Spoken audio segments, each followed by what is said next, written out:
Muchas gracias, compañeros y compañeras, amigas y amigos. Os veo convenientemente refugiados en la sombra. Yo debo agradecer a Óscar, a Javier y a Julio que hayan sido breves, porque cada vez que subía uno aprovechaba que no me miraba nadie para adelantar la silla, y si hubieran sido más largos hubiera acabado exactamente debajo del estrado. Yo tengo doble razón para estar fuera del sol. Mi protección es escasa, vamos a decirlo así. Así que os agradezco vuestra presencia aquí y muy especialmente a los oradores su brevedad, su certeza, porque lo breve o lo bueno si breve dos veces bueno, ¿no era así? Bueno, primero, lo decía Julio y se lo decía antes de subir a Julio. Es decir, me encuentro muy a gusto aquí en Valladolid, siempre me pasa. En general me encuentro muy a gusto en Castilla y León, muy a gusto. En Valladolid, en Salamanca, en León, en Zamora, en Palencia, en Segovia, en Soria, muy a gusto. En Ávila me encuentro muy a gusto y hoy estoy especialmente contento de estar aquí. Por tanto, no me tienes que agradecer nada, Óscar, nada. Estoy encantado, me siento en mi casa, arropado con mi gente, que es lo que uno necesita cuando pasa momentos difíciles, que lo son. Por tanto, gracias por invitarme, Óscar. Javier, muchas gracias por invitarme. Gracias por permitirme estar aquí con vosotros, gracias por apoyarme, gracias por ayudarme, gracias, gracias y gracias es lo que os tengo que decir de entrada. Y a continuación os voy a decir algo más. Es importante que nos reunamos, que estemos juntos, que hablemos, es muy importante. Pero sabéis, siempre dijimos que allá donde hubiera una causa justa o alguien pasándolo mal, habría un socialista. Pues bien, ahora hay mucha gente que lo está pasando muy mal. Por tanto, dejadme que empiece diciéndoos que es muy importante que hagamos un esfuerzo suplementario, que más que nunca en nuestra historia tenemos que estar al lado de la gente que lo está pasando mal, que es mucha. Y por eso os pido que estéis ahí, al lado de las causas justas, de los ciudadanos que lo pasan mal, de los que han perdido el empleo, de los que han perdido la subvención por la dependencia, que estemos con la gente. Eso es lo que esperan los ciudadanos del Partido Socialista y eso es lo que os pido hoy. Un esfuerzo suplementario en este verano, a partir de este verano, porque la gente, los ciudadanos, los españoles, los más débiles sobre todo, lo están pasando muy mal, compañeros y compañeras. Ahí tenemos que estar. En actos como este, pero sobre todo al lado de la gente que nos espera al lado. Eso es lo primero que os quiero decir. Y subir a una tribuna en momentos como estos, tan excepcionales, tan excepcionalmente difíciles, es una gran responsabilidad, siempre lo es, siempre es una gran responsabilidad, pero ahora lo es más, porque la gente lo está pasando muy mal, porque los ciudadanos tienen mucha angustia, porque no saben lo que está pasando. Y sobre todo porque no saben lo que les espera.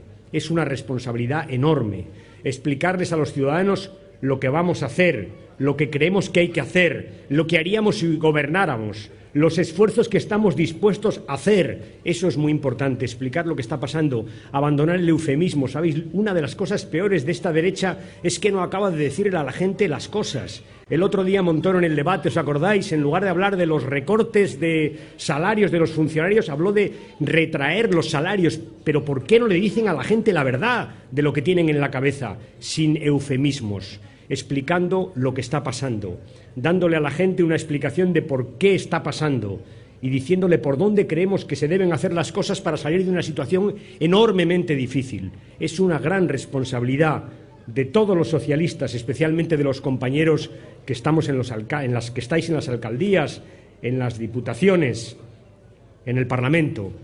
Es muy importante que le digamos a la gente lo que pensamos. Y es muy importante, como ha hecho Javier desde esta tribuna, que le digamos a la gente que le hablemos de la política. Yo sé que no son tiempos fáciles para hablar de política, pero nuestra obligación es hacerlo. Hoy especialmente, fijaos, hoy hace un año que un loco de extrema derecha mató a 77 jóvenes en Noruega, jóvenes socialdemócratas, que estaban haciendo política y hablando de política. Es muy importante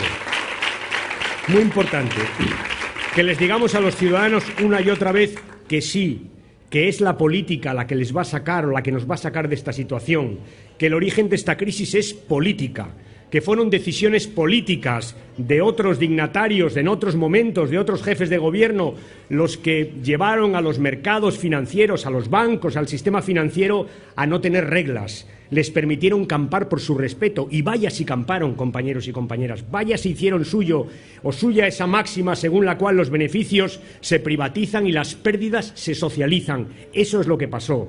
Y si hubo reglas que les permitieron hacer eso, otras reglas tienen que impedirlo. Por tanto, es la política, y solo la política, la que va a dar salida a una situación que vivimos con especial angustia. Por eso es el momento de la política y de defenderla. Sé que es difícil, pero nuestra obligación es esa. Lo decía Julio desde esta tribuna, es que si nos olvidamos de la política, ¿sabéis quiénes ganan? Aquellos que no necesitan de la política, los que más tienen, los que se valen por sí mismos, aquellos a los que les da igual los servicios públicos porque tienen dinero para pagarse los servicios privados. Es que la política es el ámbito de actuación de la izquierda para salvar los problemas de los más débiles. Es de política de la que tenemos que hablar, y cuando se habla contra la política se está hablando contra eso, y cuando se habla contra la política se está olvidando que es la política el origen de nuestros problemas, y que si político es el origen, político tiene que ser la solución.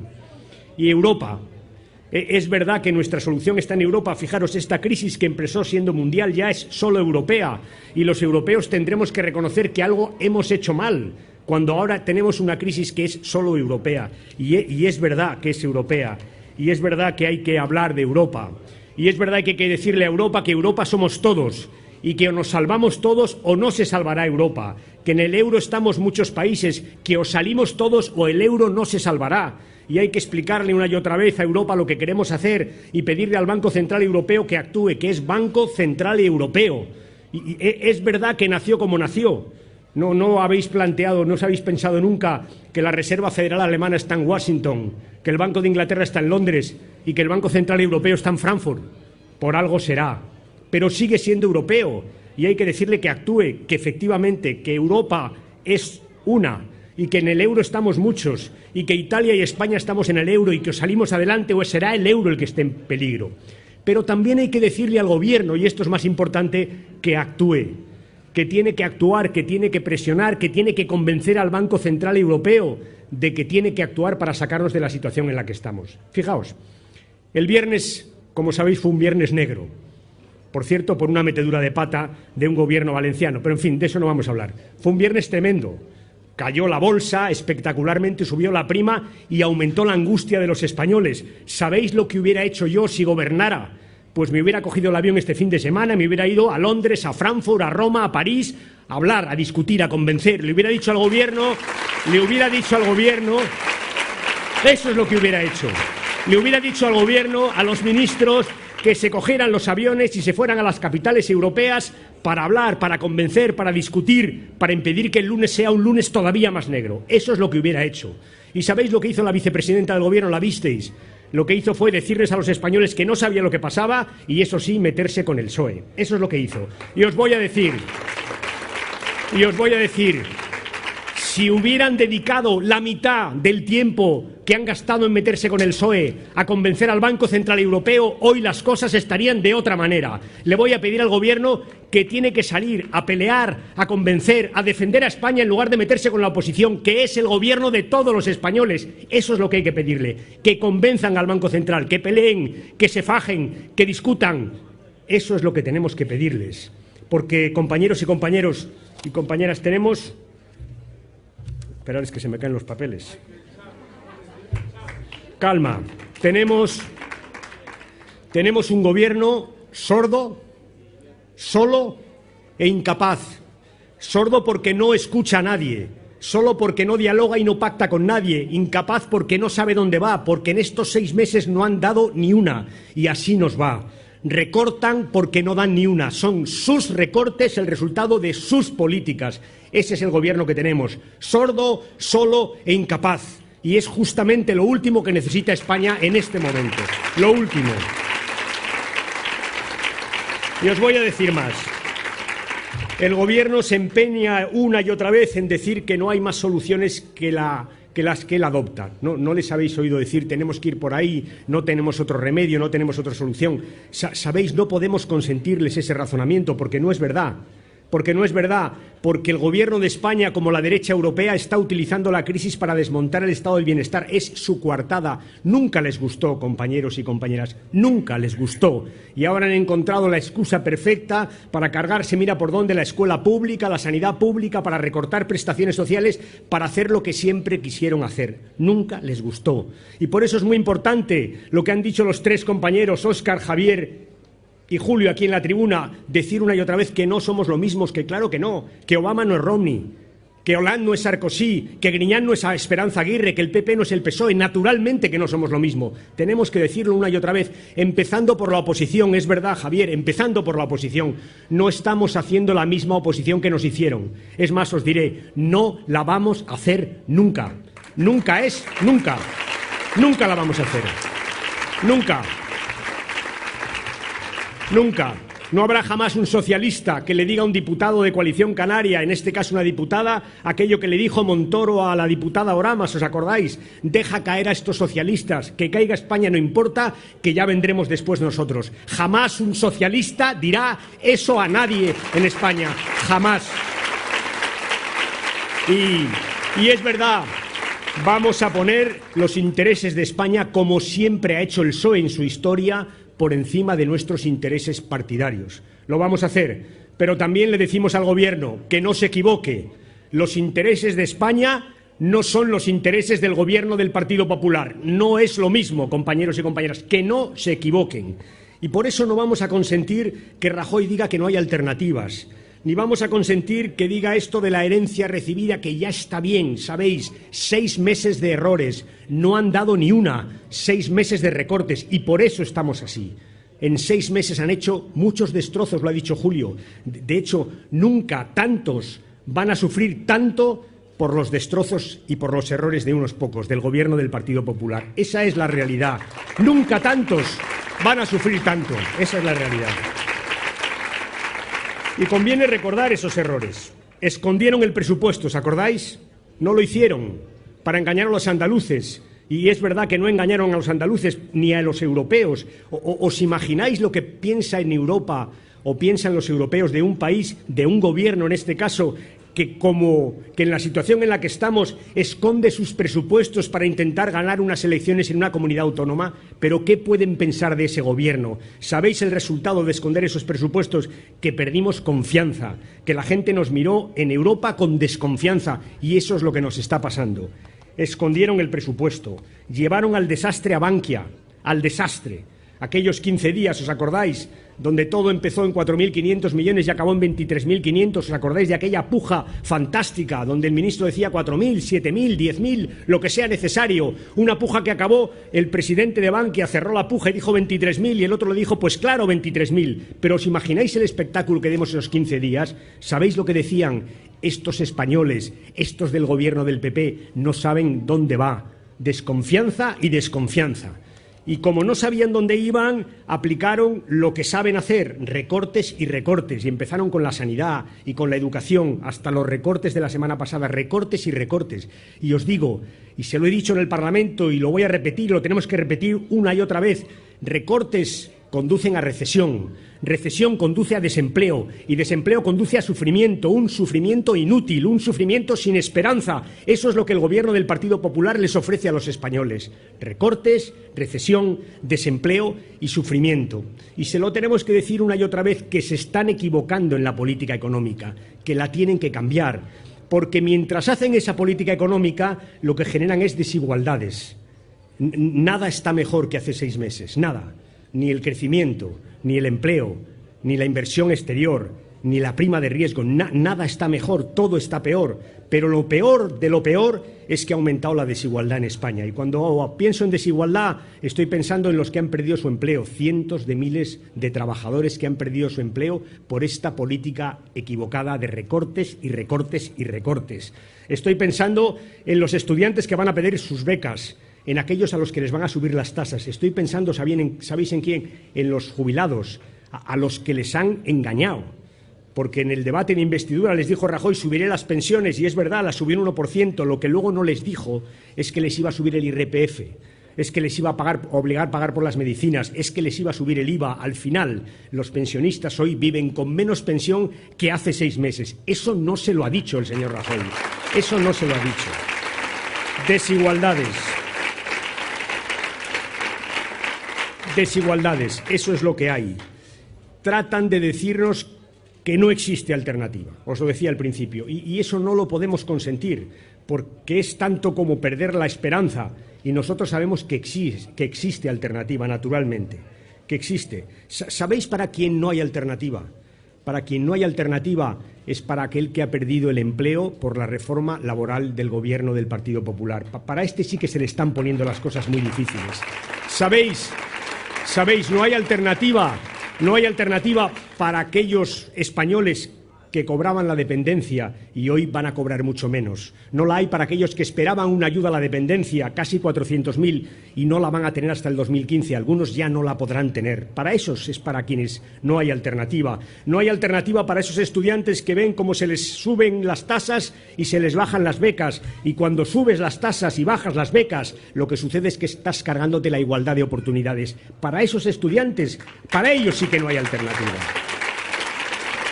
Y ahora ponen cara de pena. ¿Os acordáis cuando anunció Rajoy los ajustes en el Congreso de los Diputados? Aplaudían desaforadamente cada medida de ajuste, cada recorte social. Ahora ponen cara de pena y de sufrimiento. Yo les digo que la quiten, que sufrir van a sufrir aquellos que van a tener los recortes. Por ejemplo, en el desempleo, donde recortan justamente en los sectores sociales que más necesitan el desempleo. Aquellos que están agotando el desempleo, la gente que tiene entre 45 y 55 años, que todos sabemos que lo van a pasar muy mal, ahí recortan, les dejan sin nada de nada. Por tanto, que quiten la cara de sufrimiento esta que tienen y piensen en aquellos que están sufriendo por sus medidas de recorte que, repito, no nos van a sacar de la crisis, nos van a conducir a más recesión y a más sufrimiento. ¿Y hay alternativa? Claro que la hay. Y la tenemos que defender. Y cuando se habla de ahorrar en el gasto sanitario, nosotros decimos, claro que hay que ahorrar en el gasto sanitario, pero fijaos, hay alternativa, que hay un presidente, que es Griñán, que ha hecho una propuesta y ha dicho, nos gastamos mucho en gasto farmacéutico. Es verdad, tenemos que ahorrar. Es verdad, pues hay 2 fórmulas para ahorrar, ¿sabéis? 2. Una, que paguen los pensionistas un poco por sus recetas. Ahorras. Otra es que los medicamentos cuesten más baratos. También ahorras. Esto segundo se consigue mediante una subasta que quería hacer la Junta de Andalucía, que consiste simplemente en que, como tienen muchos medicamentos a comprar, les pidan un esfuerzo a las farmacéuticas para que bajen el precio. ¿Verdad que se entiende bien? ¿Verdad que se entiende bien y que es mucho más razonable pedirle a las industrias farmacéuticas que rebajen sus beneficios? Esto es mucho más razonable que pedirles a los pensionistas que paguen por las medicinas. ¿Verdad que sí? ¿A que se entiende bien? Y es verdad que hay alternativas, y las hay en Europa.